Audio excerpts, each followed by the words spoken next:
নমস্কার। যুক্তি তর্ক সঙ্গে অর্কই আপনাদের স্বাগত। আপনাদের সঙ্গে আমি অর্কপ্রভ সরকার। সিবিআই শীত ঘুম ভেঙে আবার কাজকর্ম শুরু করেছে। মানিকতলা বেলেঘাটা অঞ্চলের বিজেপি কর্মী অভিজিৎ সরকার 2021 সালে বিধানসভা নির্বাচনের ফলাফল বেরোনোর দিন নৃশংসভাবে খুন হয়েছিলেন তার বাড়ির সামনে। কলকাতা হাইকোর্টের নির্দেশে সেই মামলার তদন্তভার যায় সিবিআই এর হাতে। 2 দফায় 38 জনের বিরুদ্ধে চার্জশিট পেশ করেছে। সাপ্লিমেন্টারি চার্জশিটে 18 জনের নাম আছে, তার মধ্যে বেলেঘাটার বিধায়ক পরেশ পাল, 2 জন কাউন্সিলর, একজন বোধহয় MMIC স্বপন সমাদ্দার আর কি পাপিয়া ঘোষ, বেশ কিছু পুলিশ কর্তা, এদের নাম রয়েছে। দেখুন, অভিজিৎ সরকারের মৃত্যু তার পরিবারের সদস্য কেন, যে কোনো সচেতন নাগরিককে নাড়িয়ে দিয়ে যাবে। পশ্চিমবঙ্গে কি বিরোধী রাজনৈতিক দল করা কি অন্যায়, কি পাপ, কি ঈশ্বর বিরোধিতা? বাংলায় সন্ত্রাসের আবহ নির্বাচনের সময়, নির্বাচনের দিন, গণনার সময়, ঘটনার পরে অব্যাহত। এই ধারা কমেনি। সামনে ভোট আসছে, আমরা আশঙ্কিত বোধ করি আবার না মায়ের কোল খালি হয়। এবং এই পুলিশ, যে পুলিশের উপর ভরসা রাখতে মন চায়, কিন্তু ঘটনা পরম্পরা বলে যে এ পুলিশ দলদাস ছাড়া কিছু নয়। আমি সবার কথা বলছি না, কিন্তু এই বাহিনীকে যারা নিয়ন্ত্রণ করেন, এই বাহিনীর কর্মকর্তারা অনেকেই দলদাস। তাদের মেরুদণ্ড দেখলে সরীসৃপরা পর্যন্ত লজ্জা পাবে। এই যে ম্যাঙ্গো, মনোজিৎ মিশ্র, সে পুলিশকে নিগ্রহ করেছে, তার বিরুদ্ধে অনেকগুলো অভিযোগ আছে, কোথাও তার বিরুদ্ধে আইনের ধারা প্রয়োগ করা হয়নি। সে মনেই করেছিল সে অন্যায় করবে, অপরাধ করবে, নারী নিগ্রহ করবে। প্রভাবশালী যোগের জন্য তার টিকিটি কেউ স্পর্শ করতে পারবে না। এবং কসবা কলেজের নির্যাতিতা শেষ পর্যন্ত থানায় অভিযোগ করবে না, এটাই ম্যাঙ্গো ভেবেছিল, কারণ নির্যাতনের ভিডিও তুলে রেখেছিল। তার বিশ্বাস ছিল যে নির্যাতিতা সামাজিক কারণে শেষ পর্যন্ত তার নামে অভিযোগ করবে না। যখন অভিযোগ করা হয়েছে এবং রাজ্যের এক প্রভাবশালী মন্ত্রী চেয়েছেন যে এই ম্যাঙ্গোর বিরুদ্ধে আইন অনুযায়ী ব্যবস্থা নেওয়া হোক, সেই মন্ত্রীর বিরুদ্ধ গোষ্ঠী চায় ম্যাঙ্গোকে প্রোটেকশন দিতে, কিন্তু এই মন্ত্রী চেয়েছিলেন যে নির্যাতিতা বিচার পাক। এবং তারপর সংবাদ মাধ্যমে বিষয়টা আসার পর রাজ্য জুড়ে শোরগোল পড়ায় শেষ পর্যন্ত পুলিশ নড়ে চড়ে উঠতে বাধ্য হয়েছে। এই ম্যাঙ্গোর প্রভাবশালী যোগ তো আছেই, পুলিশের মধ্যেও যোগ আছে। তাই ভরসা করতে ইচ্ছে করে পুলিশের উপর, আইন রক্ষকদের উপর, কারণ এরা তো আমাদের বৃহত্তর পরিবারেরই সদস্য। কিন্তু বিশ্বাস টাল খেয়ে যায় যখন এই ধরনের ঘটনার কথা শুনি, পড়ি, দেখি। সুনীল গঙ্গোপাধ্যায়ের একটা সুন্দর রম্য রচনা আছে, আমার জীবনানন্দ অন্বেষণ, আমার জীবনানন্দকে খোঁজা, এরকম নাম। অনেকগুলো প্রবন্ধের সংকলন। সেখানে সুনীলদা একজনের কথা বলছেন, যারা কবিতা নিয়ে চর্চা করেন তারা জানবেন, অকাল প্রয়াত কবি তুষার রায়। একবার কলকাতা বইমেলায় তুষার বাবু, শক্তিদা এবং সুনীলদা একসঙ্গে ঘুরছিলেন। তখন এক পুলিশকে দেখে তুষার রায়ের এক অমর উক্তি, পুলিশ কবিকে দেখে টুপিটা তুই খুলিস। পুলিশ কবিকে দেখে কি টুপি খুলবে? পুলিশের একটা অংশ তো এখন প্রভাবশালীদের গৃহভিত্তে পরিণত হয়েছে। যাদের কাজ আইন রক্ষা করা, তারাই এখন আইন ভঙ্গকারীদের সহায়, তাদের রক্ষাকর্তা। যাই হোক, আমার প্রতিবেদনের শিরোনাম হচ্ছে বিনা যুদ্ধে নাহি দিব সূচক্রমে দেবী। কাদের কথা বলছে নিশ্চয়ই বুঝতে পারছেন। রাজ্যের প্রধান বিরোধী দল বিজেপি। বিজেপির নতুন রাজ্য সভাপতি হয়েছেন শ্রমিক ভট্টাচার্য। শ্রমিকবাবু পুরনো বিজেপির কর্মী, আরএসএস এর কর্মী, হাওড়া লাদি বাসিন্দা, নির্বাচনে জিতেছেন, দাঁড়িয়ে হেরেছেন, দল ছাড়েননি, মাঝে কোণঠাসা হয়েছিলেন, আবার সমহিমায় ফিরে এসছেন, রাজ্যসভার সদস্য হয়েছেন। এখন রাজ্য বিজেপির দায়িত্ব তার কাঁধে। শুভেন্দু অধিকারী শ্রমিক ভট্টাচার্য জুটি বাম বিরোধী মানুষের প্রত্যাশা কি পূরণ করতে পারবে? এটাই সব থেকে বড় প্রশ্ন। যদিও শ্রমিক ভট্টাচার্যের একটা গ্রহণযোগ্যতা আছে মধ্যবিত্ত, উচ্চবিত্ত, নিম্নবিত্ত, সংস্কৃতি মনস্ক মানুষের কাছে, কারণ শ্রমিকবাবু পুরনো বিজেপি, অটলজির ঘরানার বিজেপি, এবং cutting across the party line শ্রমিকবাবুর একটা ব্যক্তিগত যোগাযোগ আছে। যেদিনকে শ্রমিকবাবু আনুষ্ঠানিকভাবে দায়িত্ব নেবেন, তিনি তো হয়ে গেছেন সভাপতি, তার মনোনয়নের দিনই সুকান্ত মজুমদার এই শুভেন্দু অধিকারী কি ঘোষণা করেছেন সুকান্ত মজুমদারের সঙ্গে আলোচনা করে, যে 21শে জুলাই তৃণমূলের যে শহীদ সমাবেশ হয় সেদিনকেই তিনি উত্তর কন্যা অভিযানের ডাক দিয়েছেন উত্তরবঙ্গের অবহেলা বঞ্চনার প্রতিবাদে। অর্থাৎ 21শে জুলাই কিন্তু টেলিভিশনের স্ক্রিনটা শেয়ার হয়ে যাবে। একদিকে দেখানো হবে 21শে জুলাইয়ের সমাবেশ, আর ঠিক পাশেই টু উইন্ডো করে দেখানো হবে বিজেপির উত্তর কন্যা অভিযান। তাই মমতা বন্দ্যোপাধ্যায়কে একাক্ষীরটা খেতে দেবেন না শুভেন্দু। অর্থাৎ তৃণমূলের বিরুদ্ধে আন্দোলনটা কিন্তু এইভাবেই করা উচিত। আমি মনে করি বিরোধী দলনেতা হিসাবে শুভেন্দু অধিকারী ভীষণ রকম ভাবে সফল। তিনি চোখে চোখ রেখে কথা বলছেন এবং তৃণমূলকে 1 ইঞ্চি জমি তিনি ছাড়বেন না।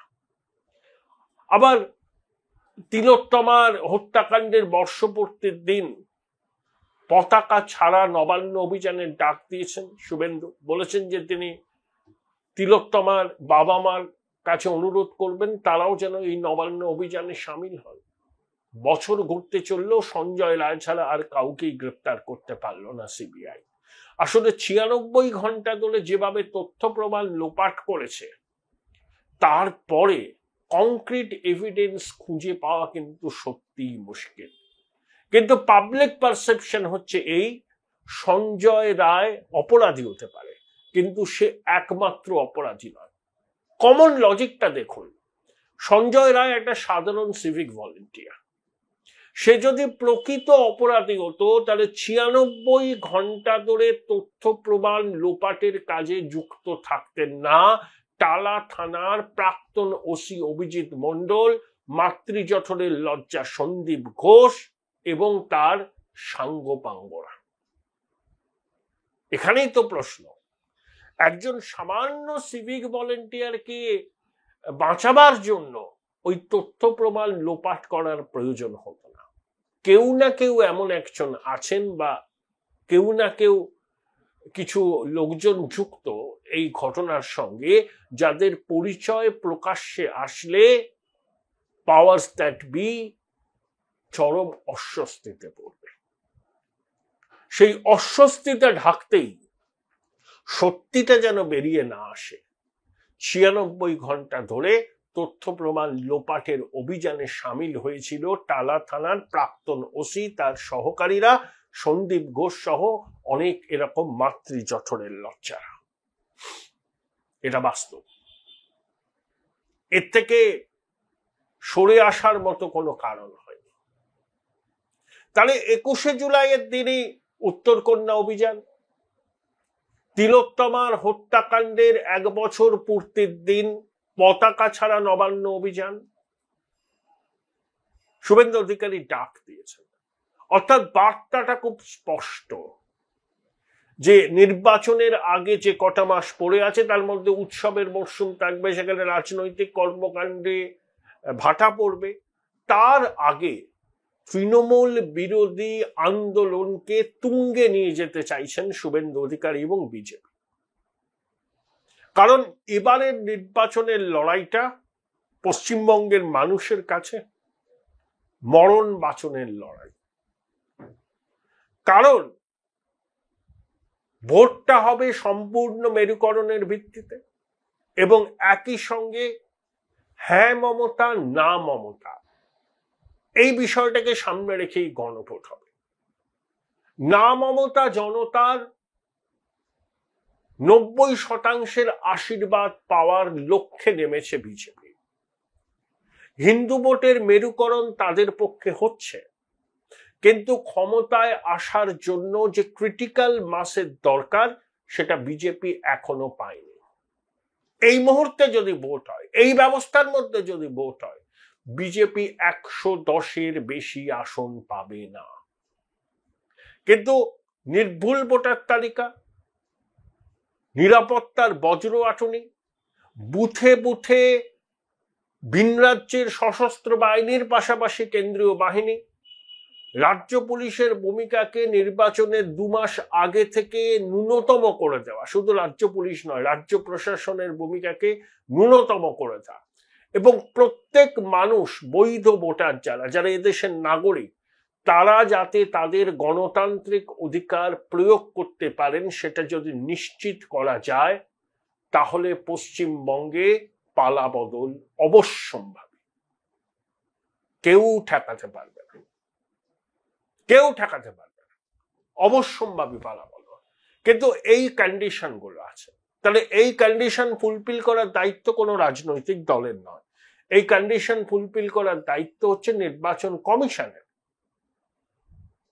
তাদেরকে এই চ্যালেঞ্জ নিতেই হবে, নইলে প্রতিবাদ হবে সর্বত্র। সাধারণ মানুষ করবে, নাগরিক সমাজ করবে, সংবাদ মাধ্যম করবে, বিরোধী দল তো তাদের মতো করে করবে। কিন্তু যারা আমরা রাজনীতি তো করি না, আমরা রাজনীতির খবর করি, আমরা পশ্চিমবঙ্গের সার্বিক মঙ্গল চাই। এই পশ্চিমবঙ্গের একমাত্র অভিভাবিকা বঙ্গেশ্বরী নন। আমরা পশ্চিমবঙ্গে জন্মেছি, পশ্চিমবঙ্গে লেখাপড়া করেছি, কর্মজীবন পশ্চিমবঙ্গে কাটছে, পঞ্চভূতে বিলীন হব। এই রাজ্যের মাটি থেকে আমাদের দায়বদ্ধতা পশ্চিমবঙ্গের প্রতি কারোর থেকে 1% কম নয়, কারোর থেকে 1% কম নয়। আমরা চাই পশ্চিমবঙ্গের সার্বিক উন্নতি, একটা সুন্দর নিয়োগ প্রক্রিয়া, একটা স্বচ্ছ প্রশাসন, তোলাবাজ মুক্ত সমাজ, মেধার গুরুত্ব, বিনিয়োগ, শিল্প, কর্মসংস্থান। Join Indian Institute of Hotel Management now. Right choice, right decision. কিন্তু 15 বছর ধরে যা চলেছে আমাদের স্বপ্নভঙ্গ হয়েছে। যেটা হয়েছে স্বাধীনতা উত্তর পশ্চিমবঙ্গে এত বড় আর্থিক দুর্নীতি কোনো জমানায় হয়নি। কার্যত একটা চৌর্যবৃত্তির সাম্রাজ্য প্রতিষ্ঠা হয়েছে। তা বিরোধী দলগুলোর দাবি মানুষের এই আকাঙ্ক্ষার যাতে প্রতিফলন হয় নির্বাচনে, সেটাকে সুনিশ্চিত করা, এবং সেই জন্য তাদের নির্বাচন কমিশনের উপর চাপ তৈরি করতে হবে। একটাই লক্ষ্য, কোনো অযৌক্তিক দাবি দেওয়া নয়, ভোটে যেন সন্ত্রাস না হয়, কোনো মায়ের কোল যাতে খালি না হয়, দেশের নাগরিক ভোটার তারা যেন নির্ভয়ে ভোটটা দিতে পারেন, নির্বাচনের আগে, নির্বাচনের সময়, ভোট গণনার সময়, ভোট গণনার পরে যেন কোনো সন্ত্রাস না হয়, গণনা কেন্দ্রের মধ্যে যেন বিরোধী দলের এজেন্টদের ভয় দেখিয়ে টেবিল ছেড়ে উঠে যেতে বাধ্য না করা হয়।